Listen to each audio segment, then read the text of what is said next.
The eldest male member is a Karta, as we all know.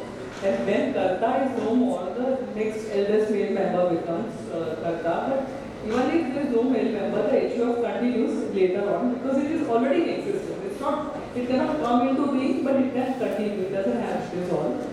HUF is a perpetual entity. Unlike trust, HUF remains perpetual unless there is partition. So HUF has a perpetual existence. And Karta is the whole and soul. He has the whole control, management, everything of the HUF. He decides, takes calls, he manages the estate, he manages the assets. So Karta is like a manager. Karta has to be a major person, and HUF has Karta and co-partners and their wives. So co-partners are those who are related by blood, and their spouse can become part of the HUF. So a wife is not a co-partner, but she is a member of HUF. Whereas those who are related by blood are co-partners. And joint family, family continues even, as I said, even after the sole male member is no more, because the HUF is already in existence, it continues even thereafter. It doesn't come to an end. It doesn't have to be compulsorily partitioned. An important thing to keep note of. So just as we talked about succession, so like what is the rule of succession? Now, as far as it is tested, there is a will, testamentary, no problem. But suppose there is a Hindu who dies without testamentary testament, without will, then how the basic rules for a male Hindu are as under. First it goes to, these are, I'm not going to discuss what are different classes, they are listed even in Hindu succession. But for a male Hindu, the property, male Hindu who dies without a will, property first goes to his class 1 heirs, if not then class 2, if not it goes to agnates. Agnates are members who are related to father, otherwise cognates relatives to mother.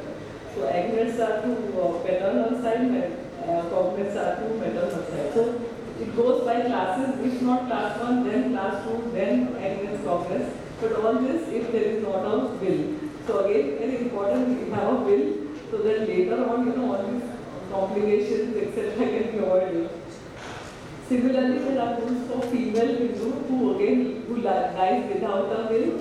Again, it goes by, there are rules of first class, first level of successors are sons, daughters, husband, then heirs of husband, then father and mother, then heirs of father and heirs of mother. So first, for a lady, is first children and husband, then husband will have heirs, then come father, because under Hindu law, once married belongs to the husband's family. So first those heirs come, and then if nobody, then goes to father, mother, etc. The whole concept is based on Hindu customs and practices. So there's nothing which is new.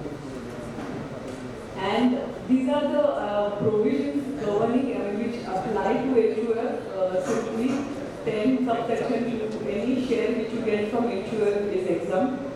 64.2 is if you put any personal property into hodgepodge of, as they call hodgepodge of HUF, clubbing applies. So people just put the, identify the property as a HUF property and separate out. So that's not allowed.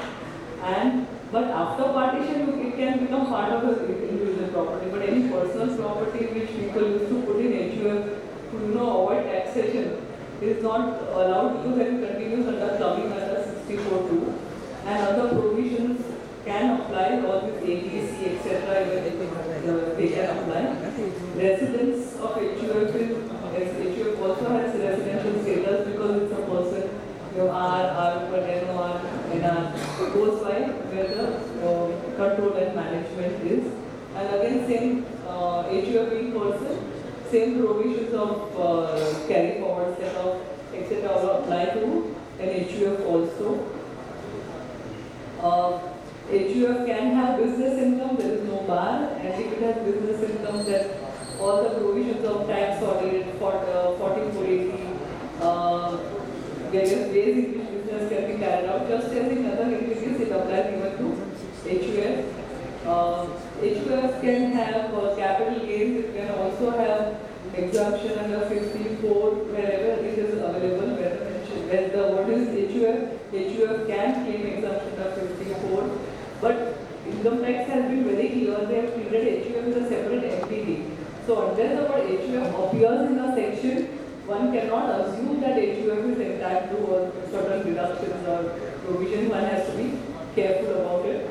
HUF can have property and earn rental income, have house property income, all that is possible.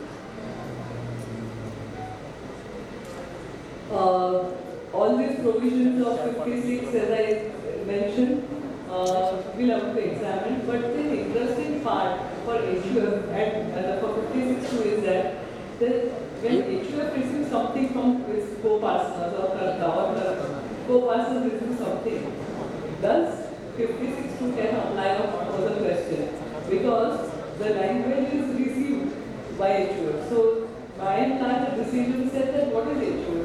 HUF is a group of relatives. It's not some stranger who can form HUF. You have to have relations. So because it's relatives ultimately, 56 to 10 should not apply either when HUF gives to its members or it receives from members.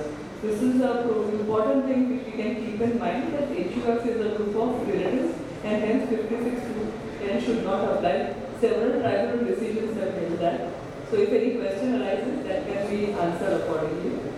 And lastly, but an interesting thing is about partition. We keep hearing about partition of HUF, partition of HUF. Now, income tax is a very specific form of partition. Whereas under Hindu law, partition could be two forms. Either severance of status, saying that we are parties with a partition, or there could also be actually division of assets. But in income tax section 171, it is only physical division, which is called meets and bounds, physical identification of assets, partition, which is treated as partition under the income tax law. So simply saying that we have severed status as HUF is not treated as partition. And most important is that after now in income tax, partition, which is recognized only complete partition. Partial partition is not recognized. So even if some people do partial partition and identify assets for tax purpose, you will continue to be assessed as HUF unless you do complete partition and get an order from your tax officer. The important part is that